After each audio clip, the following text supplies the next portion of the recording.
Okay, ladies and gentlemen, it is turn 61, and the war has begun.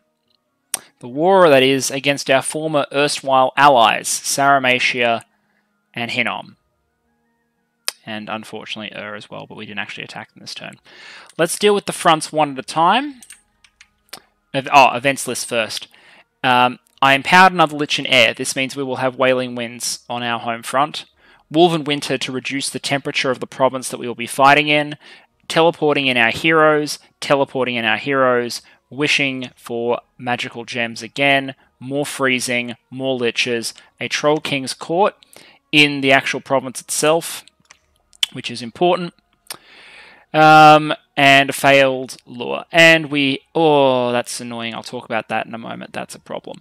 Anyway, let's deal with the areas one at a time. Over on the Hinnom front, as we said, the plan was for Therodos to surge out forward, take as much land as possible, secure a few key sites, and then fall back. So, what have they done? Here, there was an attempted raid to lock down a fort that failed. It failed because it was a small number of ghosts with a Hecata ride to protect them, and there was a very large patrolling Hinnomite force here. Like, that is a lot of troops. 47 long dead Rephites and a whole bunch of Avim, and some Dawn Guards with magical blades. So, you know, although a lot of kills by the Charioteers, actually, which I guess makes a kind of sense, especially since the Hoplites would have been packed very, very tightly indeed. Anyway, that battle did not go well. Dead Forest went better. Dead Forest, we killed 80 Long Dead, the PD, and most importantly, we locked down and we even breached this palisade here. We thought breaching a palisade in one turn was more practical. What you can see in this army, which is actually pretty substantial, and the reason it's okay to be substantial is because when you're, as I've said before, when you're standing on an enemy fort, they can't teleport drop you. They just land in their fort. So all these units are safe from teleport dropping, which is why we can use them without worrying about getting a Melkart to the face. So, Aella, Queen of Storms, 2 Swords of Sharpness, a Armor of Knights, Girdle of Might, Ring of Generation, Air Gems, and a bunch of Spectrals. We didn't anticipate much being threatening here. So Aella isn't even going to use her fancy tricks. She was just going to use some air evocations. So, good battle there. Successful raid in Endless Plain. Thugged out Melia and some Peltasts. Raid in Okajab. Melia and some ghosts. Over here, Melia leading some sacred ghosts. Over here, Hecateride leading a lot of ghosts. On here, the Queen of the Clouds dropped on a fortress to lock it down, and again, she's protected, and she can now use her insane move values to move back to another lab and be ready to teleport again. Let's just see how she did. Wait, why did I do that?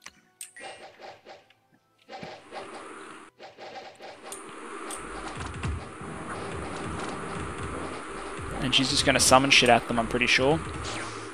She's completely thugged out, so she's capable of fighting if they get into close combat with her. She just doesn't have to.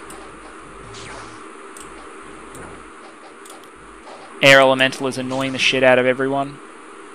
And the army of Hinnom is routed. So, Lilidor, locked down. Shambhalak, single thugged Melia, locked down. Routed off 20 barbarians. Not bad. See, Melia, if you've got a production line of items, they're functional. Human HP thugs are usually not functional.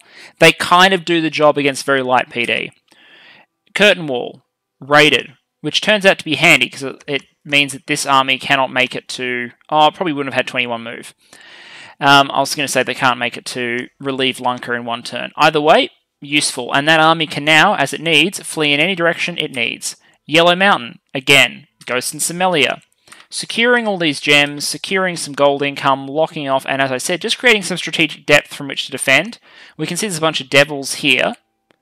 And a Cohen, who we didn't manage to kill. Do you got any gear on you, Mr. Cohen? No, you're a blood hunter. You're a blood hunter, and you might be making those devils there for all I know. And then we lock down Lunker itself. This is breached and prepared for an attack. And again, safe because it's a fortress. So what have we got? Hakataride, King of Flames, 2 Melia, and a Telkeen. Let's have a quick look at the Telkeen gearing. Winged Helm. Oh, okay, so this is the Air Telkeen. So it's Mirror Armor, Boots the Messenger, Amulet of Resilience, so 11 Reinvigoration, and Air 6. So it's a buffer. It's got Air 6 because it is in Flipper mode, and in Flipper mode you can't give it items on its hands, which makes it inferior as like a close combat thug, but as a caster it is the superior mode. Then we've got a geared, a 26 protection King of Fire, who is again a caster but is geared to be able to do close combat if needed. This way the enemy doesn't know if we're going to storm with SC, storm with an army, or both. And it's our good old friends the Devils, who have proven so useful against hard targets in the past. They've killed Melkarts before, just Beridian Melkarts, not Hinamite Melkarts. But, you know, they're equal opportunity providers when it comes to Melkart murder, so, you know, there they go. Therodos, as a result, has just done this little income switch, gem income, all of it. They lost a couple of ghosts, and as you can see, my army is just sailing through the roof as our Dominion, and our research is sort of dropping off now because we're pulling lab rats, but there we go. So that's the Therodian front. We've moved forward, we've seized territory, and now we get to pull back. We get to pull back, we get to see what comes out to fight us, and we get to start doing some drops of Therodian SCs, because they get back, they reset on their labs, the enemy comes forward to push us back, and then we drop on top of them and pick off enemies as we come, because they are not protected from teleport drops the way we are when we're sieging their forts. As for Lanka, we actually try and take it. Lanka is valuable enough, it's positioned in a good spot, we can quickly cover it with Dominion, it's coastal, and it significantly supports the defense of Andoria, so we're going to take it. Let's move over to the Atlantean front. So, Atlantis. 1 Mage of the Deep seizes the coastal province of 172. A Mage of the Deep and 2 Coral Guards. So again, proving that you can do this with just a single mage. And this is against pretty weak PD. Yeah, pretty weak PD in most cases. But those mages are geared and able to do that. They've got gems and stuff. Super Combatant locks down 173 on this flank. Saramasha itself, they didn't resist, it's just PD, so we placed that under siege, which is handy. You get a lot of gold for just putting a capital like that under siege. It's got good scales, and importantly, there's no more movements from that province this turn. We moved into Suthu. I'll show you the Grand Army of Atlantis in a moment, as in their primary offensive army. Put it under siege, and we cracked it. I believe Crumble was deployed just in case they had extra, like significant amounts of siege defense. So we did deploy a Crumble against Suthu using a Basalt King that is hiding in the water over here. That Basalt King crumbled this fort, and we are in. There is an army of 120 units over here. It is commanded by the Witch King, Wolves, Militia, Blackhawk, Saramatian Archers. That looks like siege defense chaff. We'll be able to pinch that off this turn. We can probably drop something on that just to kill it, just for good measure, while also, in so doing, locking down the last province that links to Suthu, which means if anything is over here that is trying to move to the capital and has 25 movement points, so probably like a Melkart or something, it'll hit this province instead. So that would be handy. The other option is if they're further south, they can move through 139, but if they're over here, they might want to move through there. We'll think about locking down a Kester 139. I can't remember if that's in our plan or not. I've got to go back to our movement lists. So, Atlantis, successful. Barely any losses. Breached the Throne Province. Locked down the capital. Locked down 173. Took 2 coastal provinces that they will not reclaim in a hurry. Also, Therodos cheekily picked off Redbud Grove over here, which is cool. Not sure they'll get to stay, considering there's an Umurhulu, like the god, is sitting in 169, and that's the capital, but kind of cheeky nonetheless. Atlantis also took this fortress. The army moved south, doing its job to the end, but the Basalt Kings went in and took that province first. Now let's talk about the Pelagian front. Now, loyal to their task, we sent a couple of roadblock guys in with a couple of gems. I chose some horror-marked mages and some mercenaries. They got to be the roadblock. and attempt to spike some gems out of Agartha. All they managed to, well, they managed to achieve one Magma Child kill in exchange for losing the last of our mercenaries, one horror-marked mage, and a useless other mage. The Atlantean army did an assault. It's in position here. It's going to be strong enough to like take 179 or to take 167 behind the Agarthan army, but it's not strong enough to do anything else really. We obviously have Eternal Expanse. We've frozen it down to cold 2. We're going to freeze it down to cold 3, so that when they move onto it and breach, when they storm, we're going to be fighting in a cold 3 environment.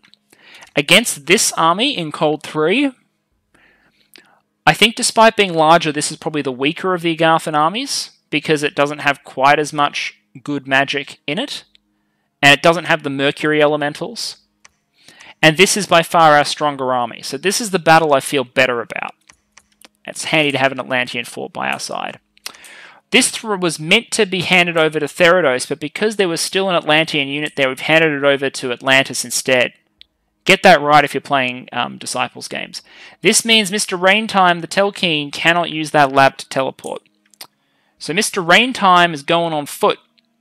And he's going on foot with sprinty shoes further south. Let's take one step back. There's now a monolith in 145. They dropped Zardoz, the monolith. They dropped Zardoz on a big Vanheim force and killed it. There was a big Vanheim raiding force. It didn't stealth, so as a result, it got monolithed. That monolith is now there, stuck, without a lab. So Mr. Raintime, who can make it, if he drops his armor, he'll have enough map move.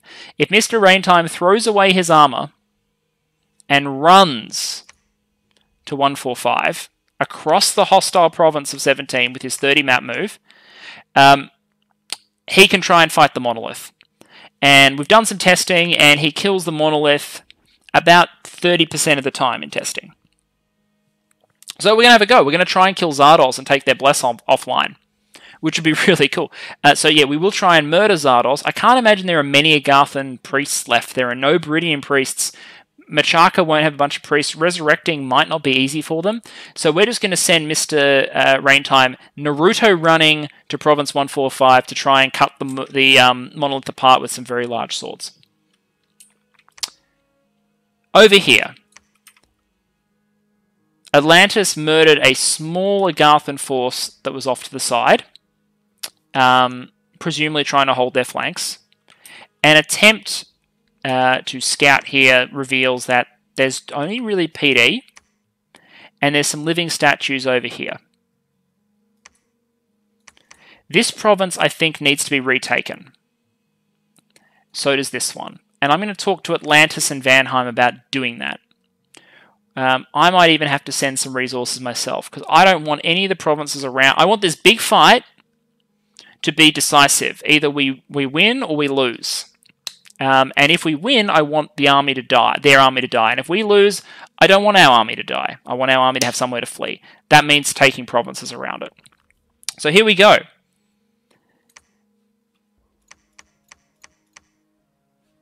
You think I've got enough mages? I've got everything I could pull together. I either have Gunther Blutkraft's Sonnenkinder, the Maceman, just to bulk out my troop line a little bit. Inside the fort itself, I've just got a Troll King, a Mage. They're all going to come out to defend. There's going to be some item reassignment. But Agartha is here. They moved on, and they only lost 3 militia to our little poke outside the fort guys. Atlantis moved in a gem trigger, but Agartha very smartly predicted our move and didn't script use this turn. And then we threw some water elementals at them and killed nothing, because their mages are relatively tough, and unfortunately it's not coastal, it's 2 provinces away, so we don't get the big size 6 ones. Unfortunate. So next turn, I'm going to gear up all of these mages. I'll show you the lineup once we're actually in battle. But we're going to have the big buff casters putting every nature, air, death, earth astral buff on the whole army that you can think of, including a lot of protections that will drop even if the enemy casts Earthquake on turn 1, that will already protect the mages at least. Then we are going to summon so much stuff using just ordinary 1/1 mages. Every like nature 1, water 1 by itself that's a swarm, followed by some frozen heart spam. Every water 1, every earth 1, everyone has a purpose. Everyone is going to be making units to help defend sacred Pelagian soil. And by sacred Pelagian soil, I mean soil that's been ours for like 2 months. But it was holy elvish soil before that, and the elves are our friends. So we're going to go seize it back using the nerds, the lab rats of Pelagia. This is the battle that stresses me out, because we're going to have a really shit front line and some really squishy 10 hit point, no protection mages with like level 1 skills, and we're going to be relying on mass, not of troops, but massive mages. It's going to be the human wave assault of the nerds, and in so doing, we hope that we're going to be able to defend 194. Now, if we can defend 194, then what will happen is we'll clear it, we'll set up a climactic battle here, and we'll also drop a monolith on 128, while also assaulting 161. We only need some of these to succeed. If Suthu, or if any 3 of these 4 are successful, we win. That's our tolerance profile. Our tolerance profile is 3 out of 4. If that makes sense. Sorry, it's just there's a lot to think about right now. We got our movement plan set, but still. Anyway.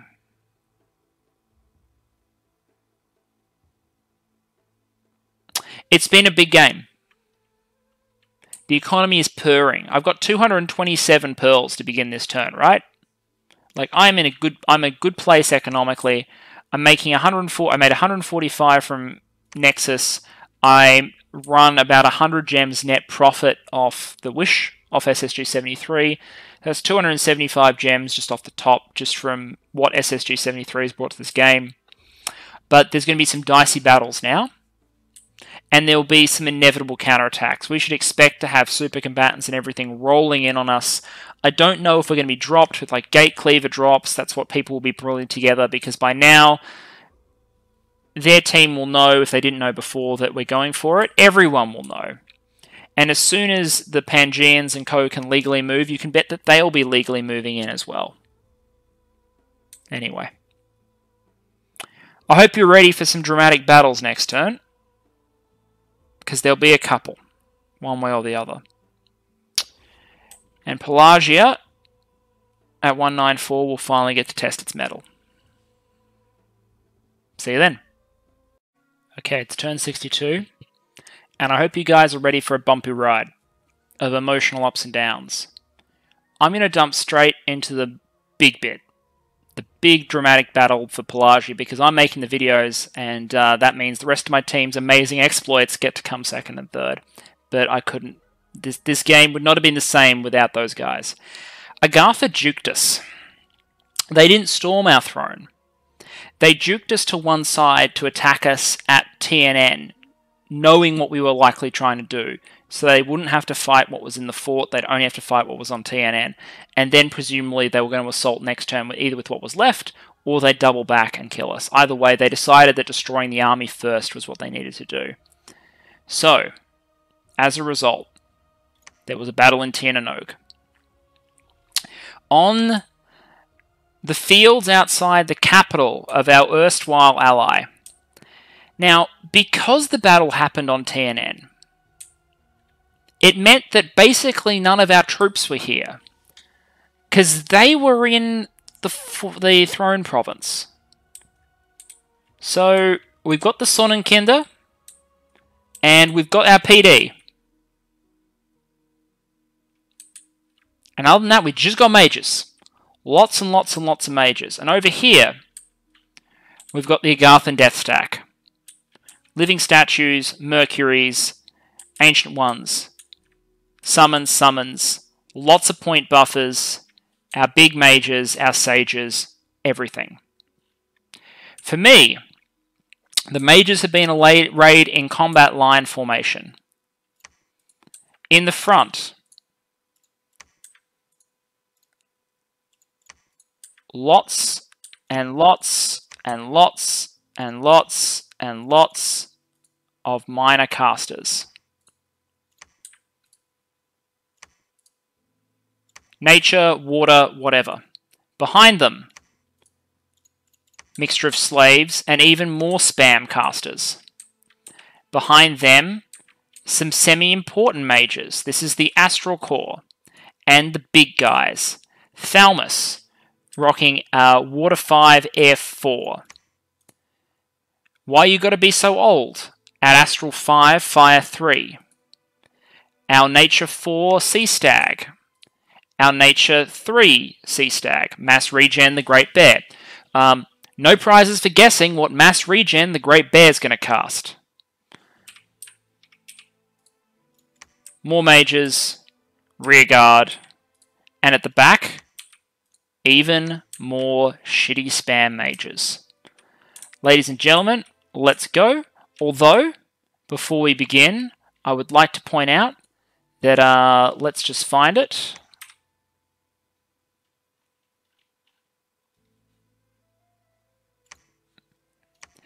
We have a couple of mages, astral randoms that were surplus to communion requirements, that because our opponent has a couple of astral mages who presumably are boosting the big death mage so it can cast big nasty death spells, they've done what all brave, disposable, and otherwise useless, slightly old S1 mages get to do in this game. They've been given 2 astral pearls each, a dream, an appropriate name. So, Tenohika and Bonsai will be casting Magic Jewel in an attempt to target the Sages, who may be geared up to do exactly the same thing, in an attempt to take them off the field. Let's go. Oh, wait, hold on. Team colored squares. Let's go.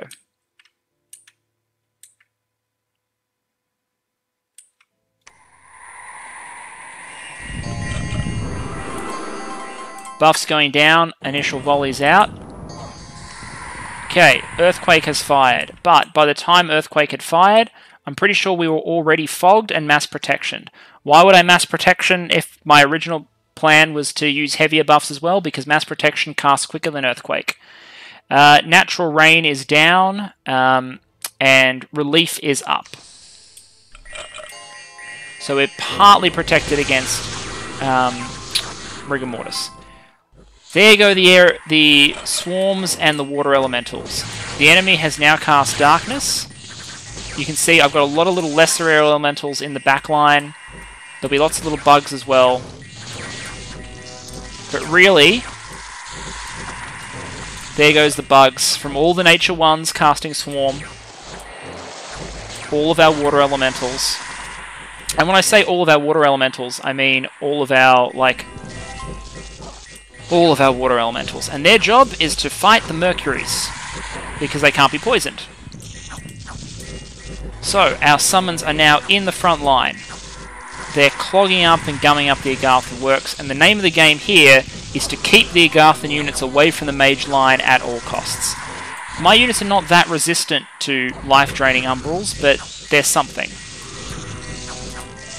I'm helped by the fact that the Magma Kids are, because they're firepower. Oh, because I was freezing the throne, not TNN. That might be another reason why he took the battle here. He avoided cold-blooded as a problem. That's a good reason to juke. Respect to that. Either way, we're now throwing some water magic at the Umbrals.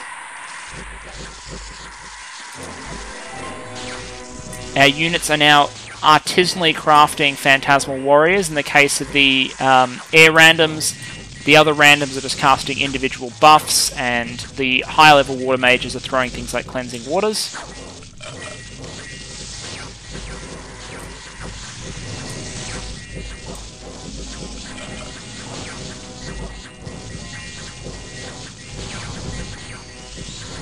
You probably think I'm mad.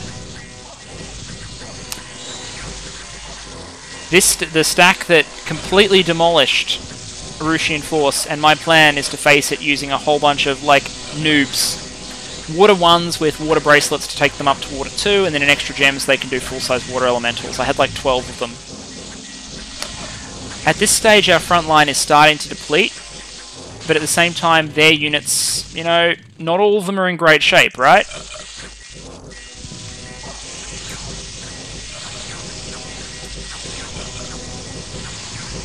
And the critical thing, as their units start to rout off, is that we can do this all week.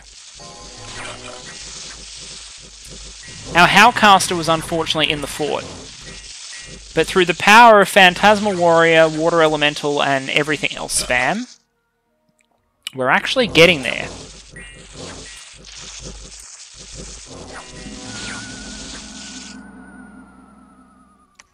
Not half bad.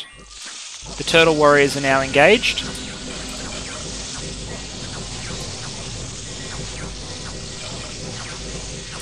The Darkness Caster is off the map. The Umbrals are being surrounded, smacked by Water Elementals, and the battle is over.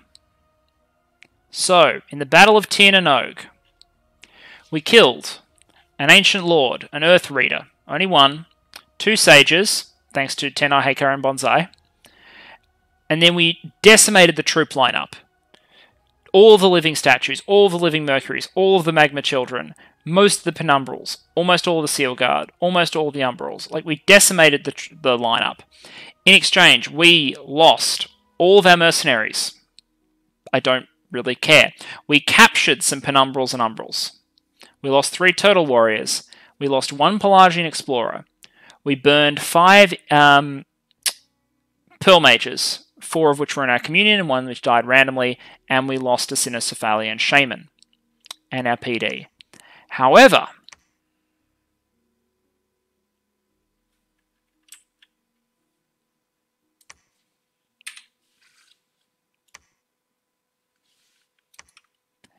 there was also a diversionary attack in High Mill. And I'm not going to say it was Galaxy Brain, it's not Galaxy Brain, but he did spread off some troops to attack High Mill from Dragonscale Mountains to secure himself a retreat in the event that it all went wrong.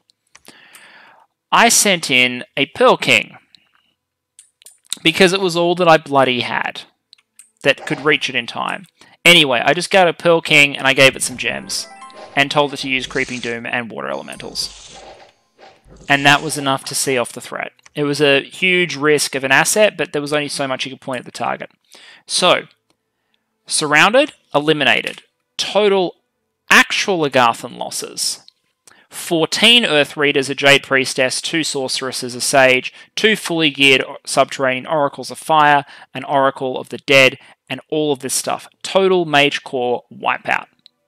Picked up a couple items, it doesn't matter. The key is this throne is alive. You can see all these guys over here didn't actually get to do anything. The Liches made it to target successfully. There was an army of Gold Caster who didn't get to do anything. Grip of Winter Caster who didn't get to do anything. I didn't even get to throw all my stuff at the enemy. I didn't get to Army of Gold, I didn't get to use Wailing Winds, I didn't get to do Life After Death, and I didn't get to do Grip of Winter, and we still pulled it through. Through the power of insane gem expenditure and just lots and lots and lots of mages. So, Lab Rats can be useful, guys. Also, Gunther Blutkraft took this shield and won't give it back. Bastard. Anyway, huge victory for Pelagia. Huge victory for Pelagia. This throne is now secure. Further south, we secured this province by sending in a Lich to raid it. That was important because Mr. Raintime went against the Monolith and was unfortunately not successful. Mr. Raintime has been renamed Rock Must Die. He's twice born, so if it all went wrong, it all went wrong. He's mostly in it for quickness, multi-sort of sharpness fun. The problem is, as we'll see in a moment, Therodos still has a lot of gems. Anyway, Rock Must Die protects himself. Goes Mist Form.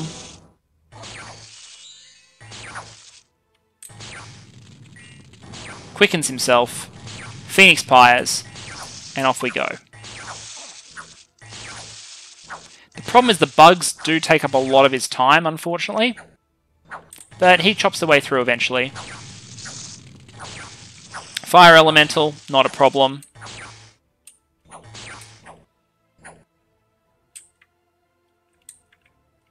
Into close combat with the Rock. The Rock is at protection of 35. He's doing 31 armor piercing. He should be doing a decent amount of damage, and of course the rocks can't regenerate. He's shock resistant 15, but takes a bad shock there and almost dies. But that's okay, he's got Phoenix Pyre. He then gets popped again through his Poison Touch, and he Phoenix Pyres off the field. Unfortunate. Therodos only takes 9 points of damage. Part of this is because Moss Body, Protective Force, and Phoenix Pyre of its own. So, the Protective Force there was very, very good. Therodos put up a lot more buffs to defend itself than we thought would be scripted or that it would cast based on our testing. So, either our testing didn't trigger the same cast as they planned, or they planned just in case it was going to face that sort of attack. Props to them if they did. Either way, we can now hand over 171 to Therodos for them to move in. We dropped down Monolith in Green Wall. And there was a series of battles. The first one was it dropped the PD and killed it. The second one was a Machakan scout on the province that wasn't hiding, so it died. And then Roos attacked. Roos tried to reclaim it. So we bumped. It's turn 62 and we bumped. And they went in with a bunch of Sacred Great Bears and some Priests. Its Reigning Men's strategy, meanwhile, is to cast Howl and then angrily exist while casting, you guessed it, Charm Animal.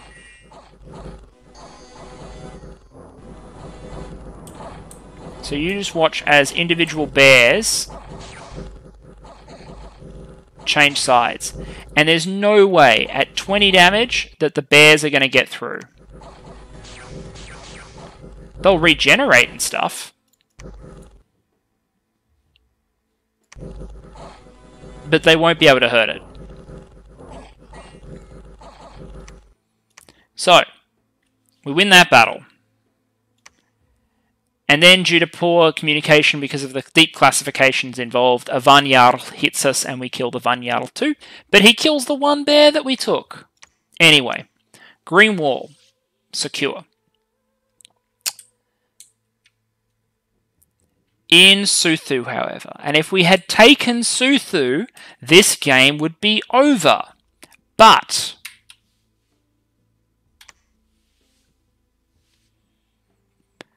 what's that? It's Father frickin' Ill-Earth. It's Pedocion. And Pedocion is geared for war.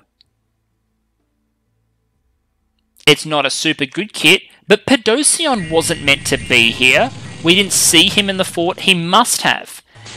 He must have been summoned the turn we moved on to the fort. Otherwise, we would have known and we would have scripted. So, the Grand Army of Atlantis, amazingly buffed and kitted out. Stronger than my army of Pelagia, I would think. Because it's got most of the same buffs and a much better troop core and a solid mage lineup. Obviously murders everything except for Father Ill-Earth. But then he, with 25% regeneration, fear, and 27 prot, angrily exists. Now, not immune, he takes hits. Whoops, sorry. But he lasts. So, Atlantis runs away. He loses his Coatl, 43 Lizard Warriors, so the mercenaries all die. 1 Coral Guard, and a bunch of gems, but most importantly, he loses time. Suthu is now unbroken, and it's defended by freaking Father Ill-Earth. We were able, by the way, to kill all the stuff on this province, by the way. Let's just make ourselves feel better quickly. There was 3 Witch Kings, Sorceress, and a whole bunch of stuff in this province. So we decided to drop a reserve super combatant Telkeen on it. So this is going to be an Invulnerability Soul Vortex Phoenix Pyre build.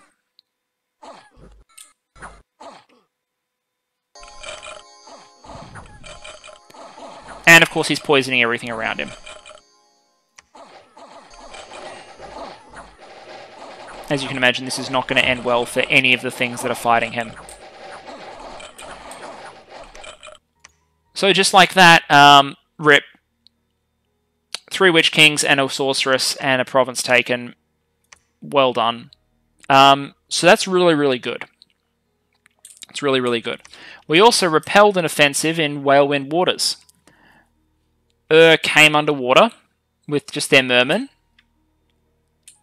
And we had deployed 1 extra Hydromancer with Water 3 and 1 gem, because 1 Water Elemental to add to the PD is all it takes. So, there you go. Unfortunately, the Hydromancer got stabbed. Should have put more bodyguards on it, but there you go. So, oh, and in 168 we are breached, as expected. They moved on. Atlantis threw the entire army in a suicidal charge because they can't do anything else, and also a lot of these units are diseased, just to trigger gem use and kill what they could. So they killed an Earth Reader, 14 Magma Children, and triggered some gem use. That's it. Kamikaze. So I told you that Atlantis' job was to sacrifice themselves on this area, and now they're doing it. Our sieging force, we got thrown off by Beratos. They murdered some turtle warriors because they had a lot more sages than I expected. They came out to play. Over here, Ur's got Grey Knights that came out to play. Strongdale we did win. Took back here, and then there's a Melkart down here that's going to cause problems. So it's a Melkart. It's an anti-thug kit, so great sort of sharpness, boots of the messenger, Dragon Helm, and a fluffer. An Astral Fluffer. So it'll body Ethereal and then pull out. So that Melkart's here to kill Basalt Kings, basically. Or Telkeens. So the game's not over. The game is not over. We need to have a strategy to rally and take Suthu. We need to defend 168. If we can defend 168, we're only 1 thrown off. Either Suthu or we can claim 128. The problem with claiming 128 is you can guarantee this turn 128 is going to get dropped by a bunch of things. And you might be like, Perun, mate, surely your plan is to Wizard Tower. Well, our god itself can't Wizard Tower. Only Earth 4. And can't have an Earth Booster. Only has 1 hand. Staff is 2-handed. So, you might think, oh wait, what about these guys?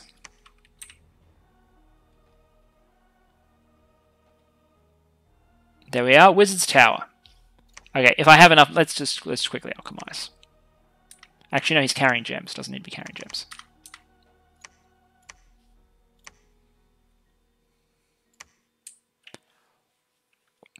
You're like, shit. The closest lab we have in range is 5 provinces away. And when I saw this, I bloody panicked because I was like, wait a minute, I thought I planned this. I thought we planned this. What was the go here? Did I just not count distances? Did I not count distances? We can't Wizard Tower. We're gonna have to hold somehow. And then I realized, no, I'm just tired and an idiot.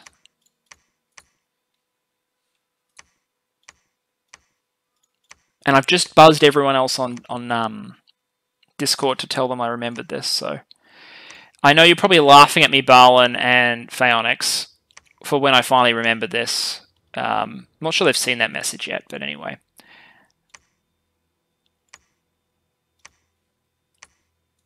Staff of Elemental Mastery, Elemental Spell Range +1 Province. I swear I mentioned this before, and I definitely thought about it. We have range.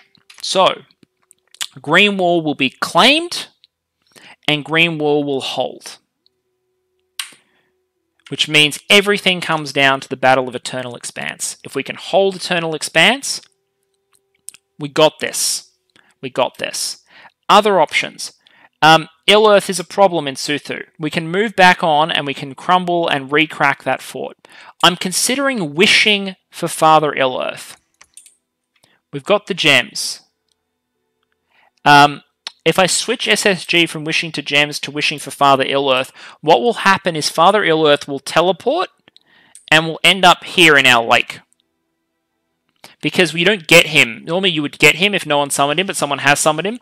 But that would move him out of that fort defending that throne and give us the opportunity to go in.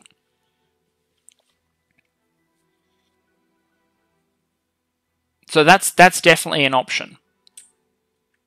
Other than that, looking at these front, you can see that the counterattack that we predicted has pretty much happened. Melkart moved in. We raided away trying to dodge these Melkarts. We actually raided successfully here and then got hit by a Melkart. Melkart. Raiding army. So geared army. Turned out to actually hit a decent army of Hinnom there. Cohen and some Fiends of Darkness. Geared army. We did have a good success in Lanka, the old home of Sparkles. The Therodian army deployed, used its magic, and against an army of 17 army, a Melkart, a Cohen, and an Akka, and I believe the Melkart is fully geared, came out victorious. So if this game continues, this is actually that's a good thing. Yeah, so pretty good geared Melkart. Layered buffs on the ghosts with the intention of killing off all the other units. And then, as always, the problem is you have to kill the Melkart. And here, it's going to be the Devils doing what they do best, coupled with some mages that are on advance and cast. Anyway, it'll kill a lot of things before it goes, but it'll go. So there we are. Lanka is under control. What can now happen is exactly what we said. Therodos can send its kill teams. We can pick, I think we're going to pick 2 Melkarts. Each Melkart that we want to kill will get 2 super combatant killers allocated to it. And we'll hopefully kill 2 Melkarts, reset, do it again. Other than that, not immediately going to counter-raid, no perspective to do so, just going to defend these thrones, because the moment we're playing for keeps. Atlantis is going to move back onto Suthu in the hopes to re-break it. It's our backup in case I lose over here. They're going to have to take that, seize that, hold that. As a backup for me in Agartha. Should we go over the event list to see if anything else happened? Summoning units because it's useful. Another Troll King Court, this time defending 168. So 168 got a lot of attention this turn. What's going to happen now is all the items and gems that were defending this province over here, these 2, all those items are going to be teleported through the lab. They're going to go on these guys, and we're going to set up the bear. But we've got a force here. We've got like 6 or 7 liches, maybe even more, like 8 liches. 1, 2, 3, 4, 5, 6, 7, 8. 8 liches, including a Wailing Winds caster. We've got going to have Army of Gold, some big earth buffs. We're going to have Will of the Fates. We're going to have a big astral group here. Not a huge boosting communion like before, but enough to get us up to do the whole lights, camera, action combo again. Yeah, I'm going to burn out another communion. Sue me. I'm going to deliberately burn another one out to win the game, hopefully. And yeah, hopefully once fully re-equipped, if we're geared, there'll be a climactic battle. If we win, we win. And if not, there are problems. We can see signs of movement, attackers. We wanted to drop something on the Umarulu and kill it to take its rings, but that's probably too much. People are going to start dismantling me down here because I just don't have enough mobile forces. They're going to be able to put a lot of pressure on us, but like I said, if we don't win, then our plan is to run back to the water and the coasts. and fight there.